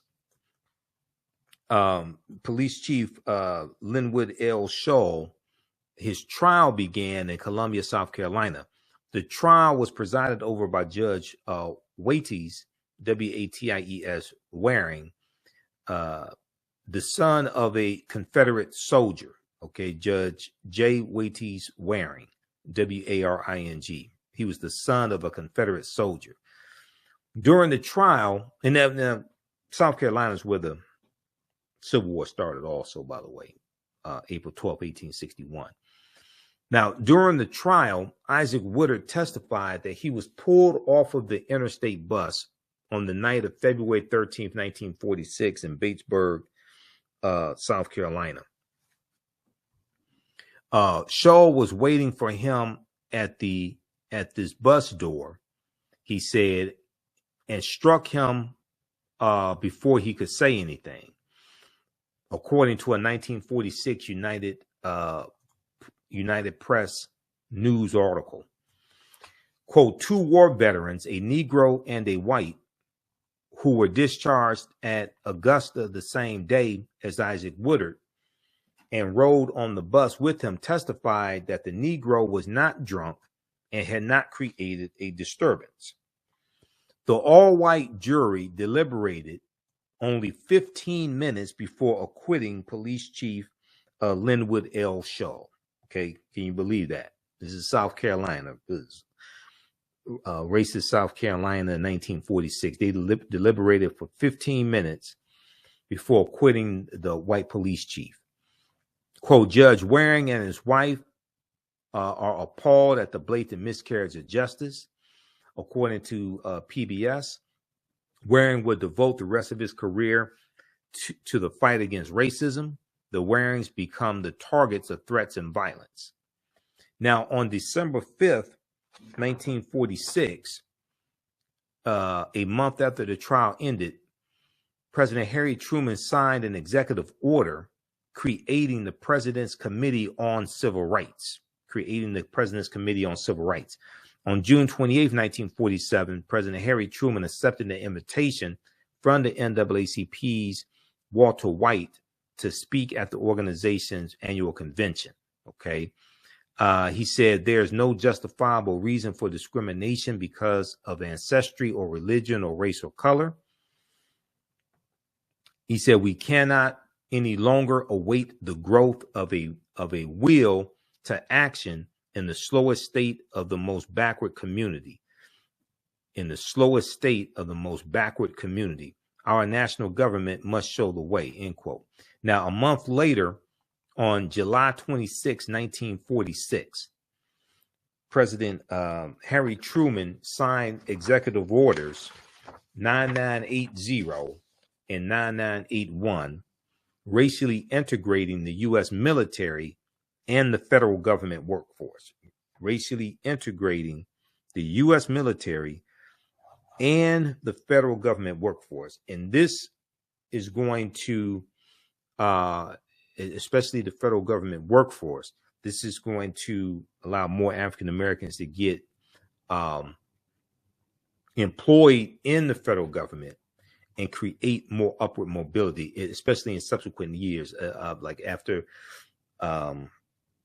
going to the 50s and then the 60s and the modern day civil rights movement, etc. So that was as a result of Sergeant Isaac Woodard's beating and blinding. And it was President Harry S. Truman who signed those executive orders. Okay, now,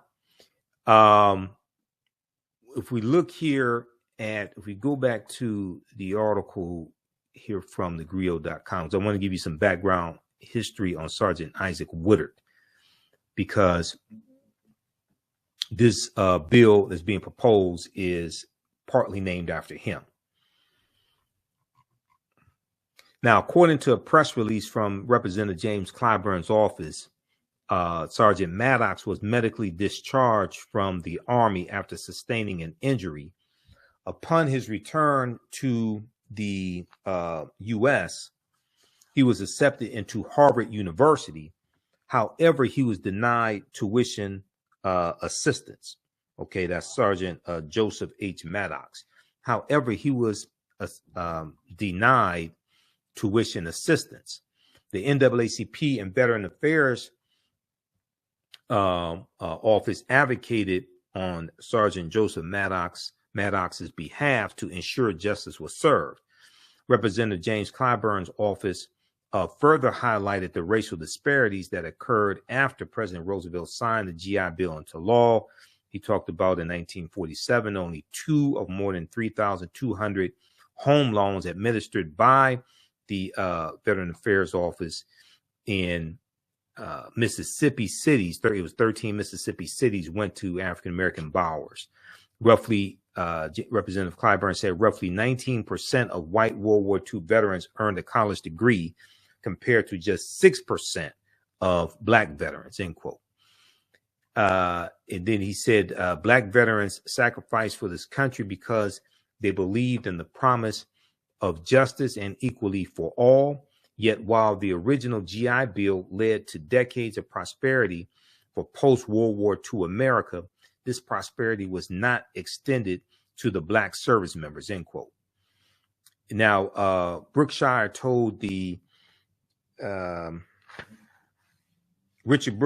told thegrio.com that other discriminatory practices, such as redlining, also contributed to to widening the racial wealth gap between African Americans and white veterans. Okay, let's see. Let's go to.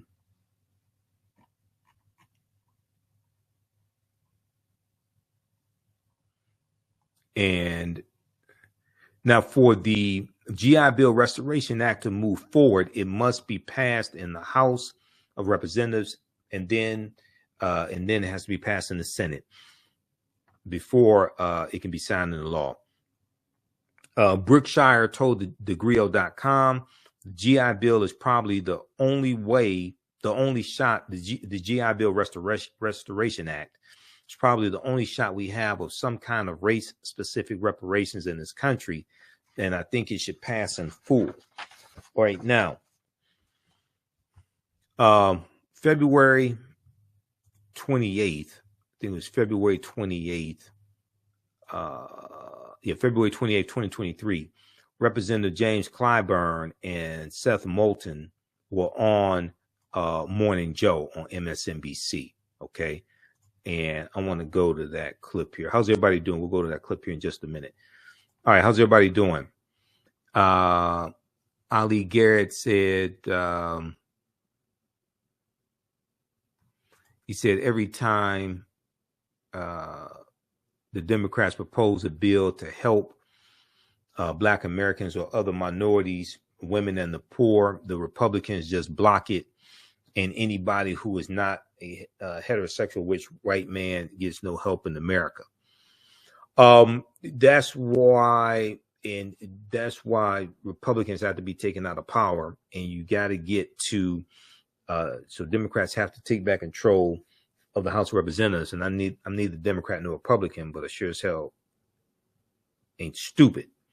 I can see who keeps blocking and voting against policies that are beneficial for us, and I can see who keeps voting for policies that are beneficial for us and who keeps writing those policies.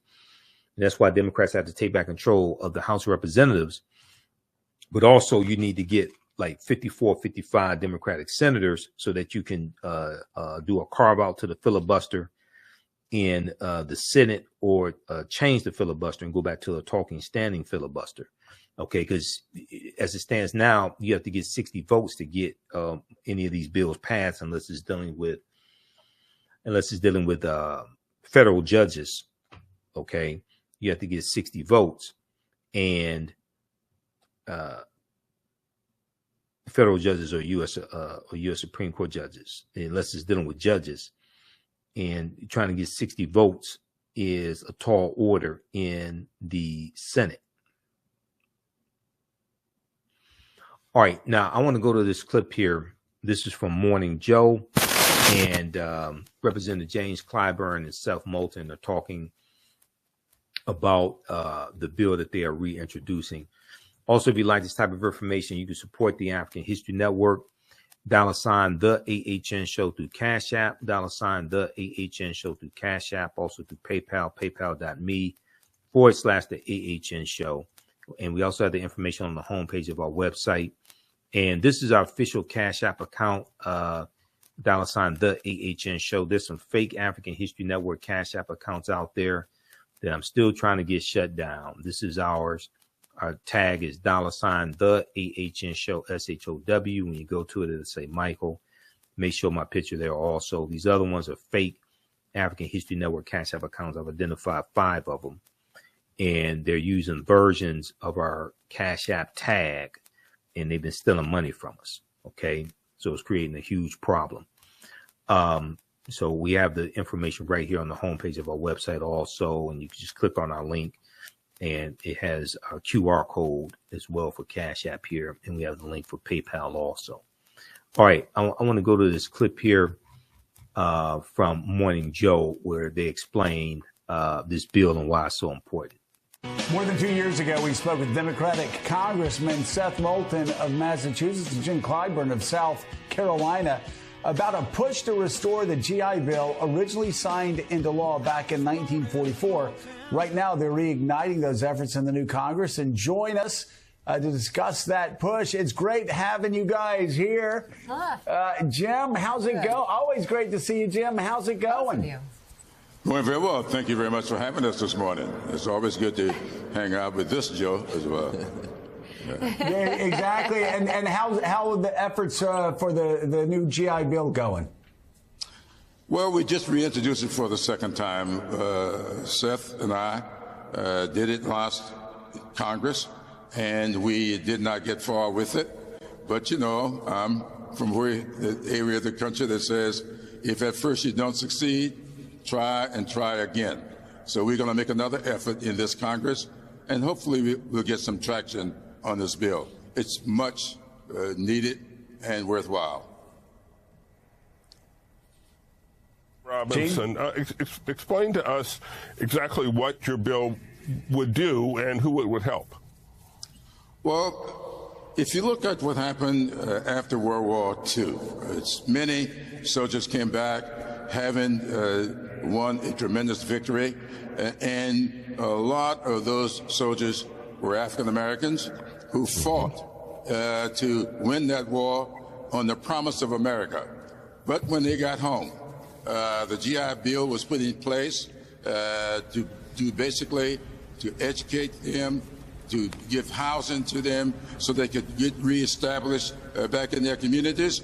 But the black soldiers did not get the benefit of it. In New York and New Jersey's suburbs, only 1% of those loans went to African Americans. When you get to just the GI Bill alone in 1947, out of 3,000, only 2, not 2%, 2 went to African Americans. And so you can't pass on the wealth if you don't get the benefits of it. So those soldiers who got the GI Bill, purchased homes, passed on that equity to their children and grandchildren, black soldiers did not get it. And so what we're doing with this legislation is asking for us to visit this issue, take a hard look at what soldiers did not get it, and look at what we can do for their surviving spouses, children, and other relatives. Congressman Moulton, I grew up on a street that is right at the edge of your congressional district. And on my street, when I was growing up, nearly half of the families were recipients and beneficiaries of the GI Bill from World War II.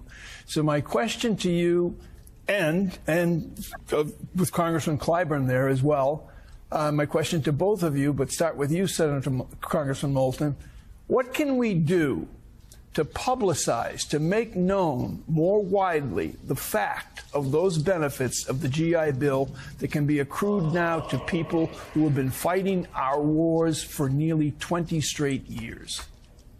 Well, it's a great question, because as a Marine veteran myself, someone who would not be here in Congress without the benefits of the GI Bill, and I can say that confidently, I had no idea that this had occurred, that so many black veterans who fought right alongside white soldiers and Marines in World War II were simply denied these benefits that they had earned when they came home. And the two ways to gain wealth in America that everybody knows are getting an education, going to college, and having a home.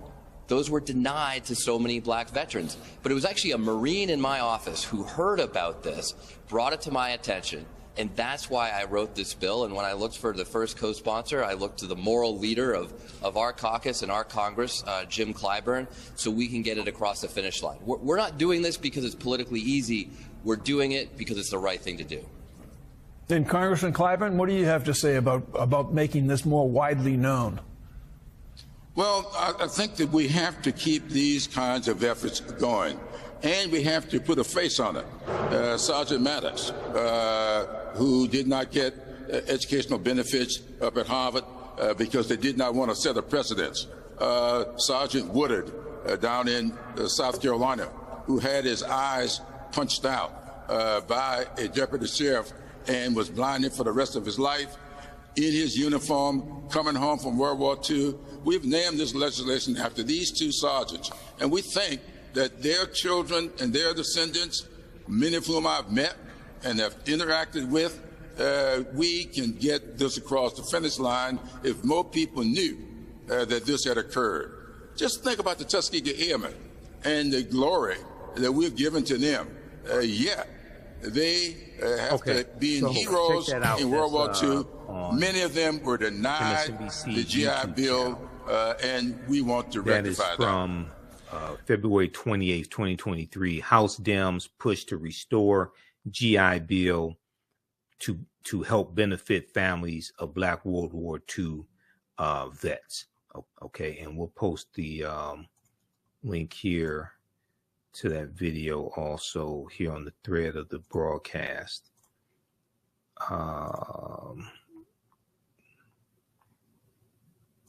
Okay, we'll post a link here, but that's at MSNBC's YouTube channel. That's from February 28th, 2023. Okay, lastly, there was a good article from this is NBCWashington.com, NBC News in Washington, Washington, D.C., NBC News, Channel 4, Washington. Benefits denied. Older Black veterans battled for GI education and housing compensation, disability payments. Benefits denied. Older Black veterans battle for GI education and housing compensation, disability payments. Okay, so they go through, and they also talk about Lawrence Brooks. This article came out February 25th, 2023, and they talked about Lawrence Brooks, who turned 110 years old, and he was the oldest World War II veteran. He's African-American veteran. And they talk about the discrepancies in the GI Bill and the GI Bill Restoration Act introduced by Seth Moulton and Representative James Clyburn. Another of his sponsors say one approach, the GI Bill Restoration Act would award those lost benefits to the descendants of Black veterans.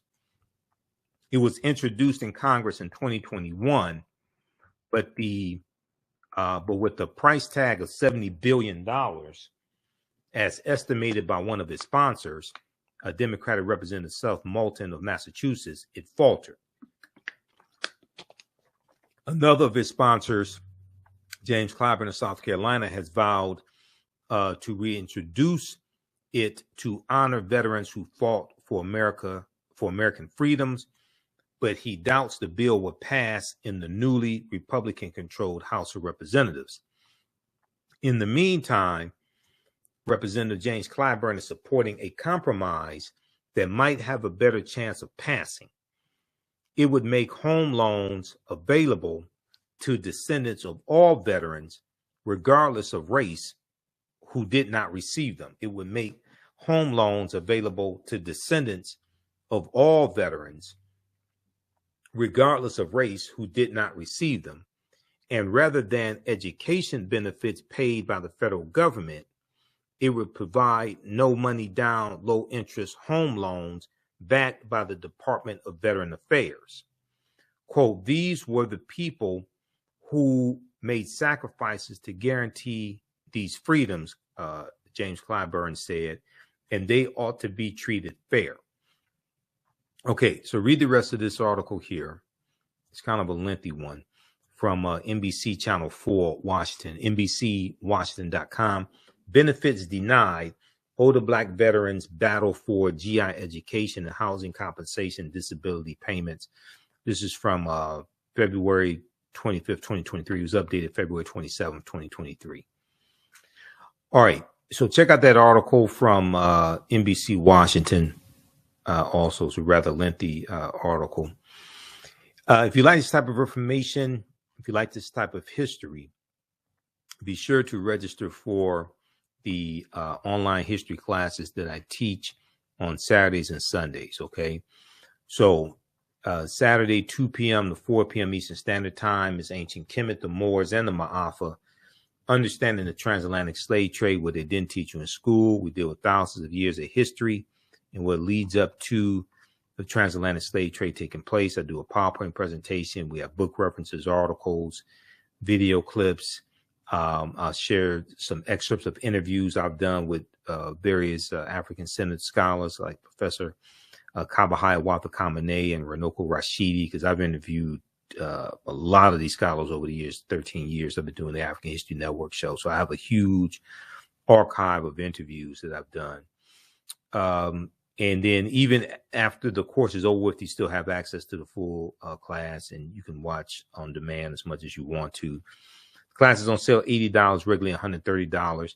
So if, we definitely need your support. This helps to finance the African History Network. This helps us keep doing the research, stay on the air, pay some of the bills, et cetera, because we're dealing with some financial challenges this week that I'm trying to, actually in the next couple of days, that I'm trying to get taken care of. So we definitely need your support. I posted the link here. It's at our website, TheAHNShow.com, but this is also the direct link on our Learn World platform where we house the classes. So it's on sale $80, regularly $130. There'll be 5 bonus lectures that you get from me also that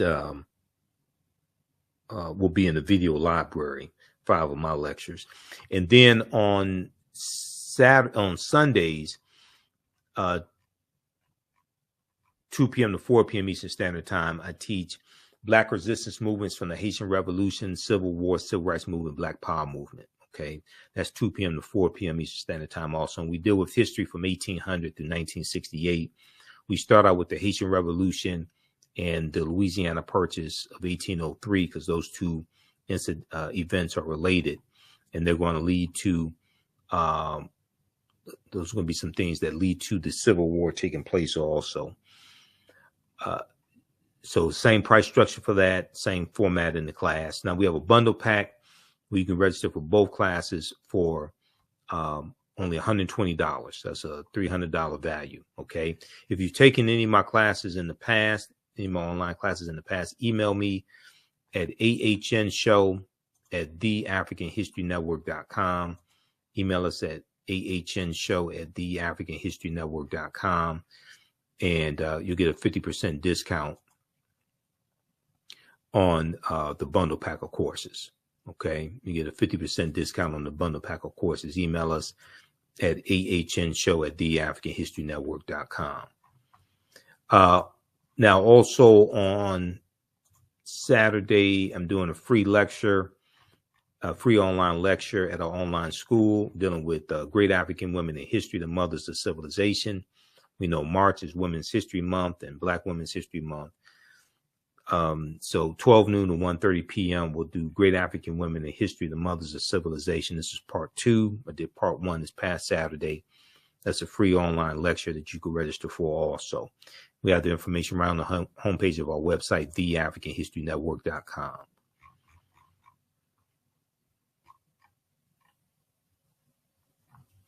Okay, so look, that's going to do it for us. Hopefully you learned a lot today. Give us a thumbs up, give us a heart, give us a like on this broadcast. Please also financially support the African History Network. If you like this type of information, if you learned a lot from us over the